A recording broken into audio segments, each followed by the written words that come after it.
Hello, everyone. Thanks for tuning in. This is Lisa Jean.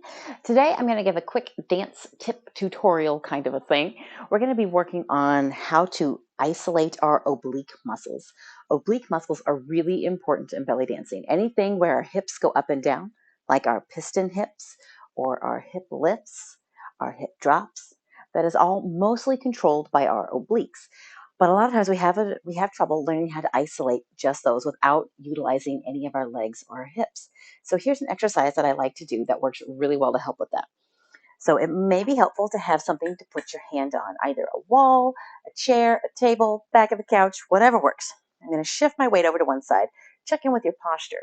Ears over the shoulders, over the hips, over the ankles. I'm nice and zipped up, nice and tight here. Micro bend in the standing leg.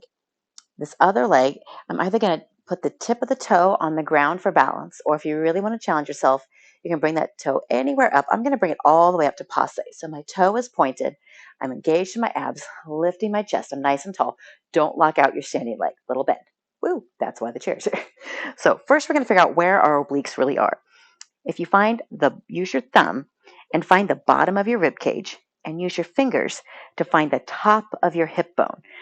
Right? That space, that squishy space in between there where there's no bones, that's where your oblique really is. So if we want to isolate that, what's going to happen? I'm going to keep my hand here. I'm going to think about bringing my hip bone, where my fingers are, up to meet my ribs, where my thumb is. So I'm going to lift it and release, lift and release. But while you're doing this, don't let go of the lower abs. We don't want to turn into party butt. We want to stay up nice and tall, up and down. It's just a vertical motion and down. If you put your hands in this soft spot, you should feel those muscles firing off underneath the fluff.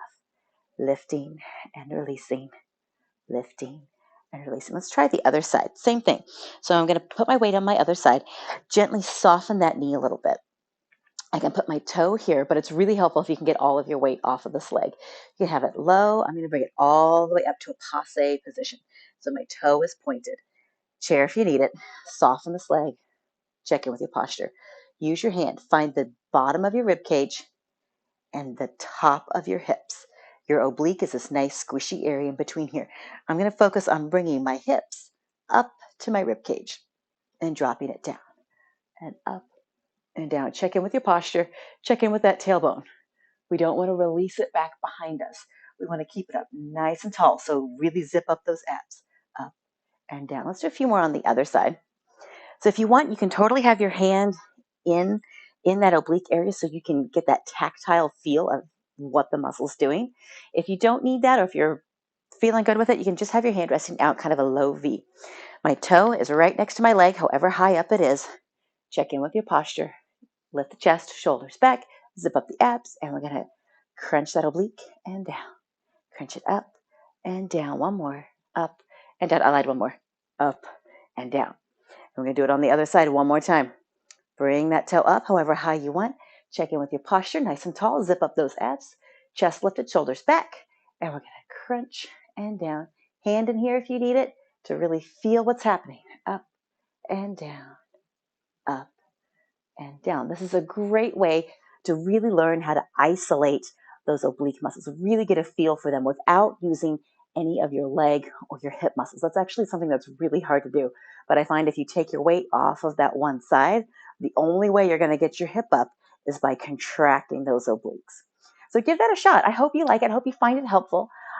If there is something that you're having trouble with that you'd like to learn more about, please let me know and I can do a tutorial on that.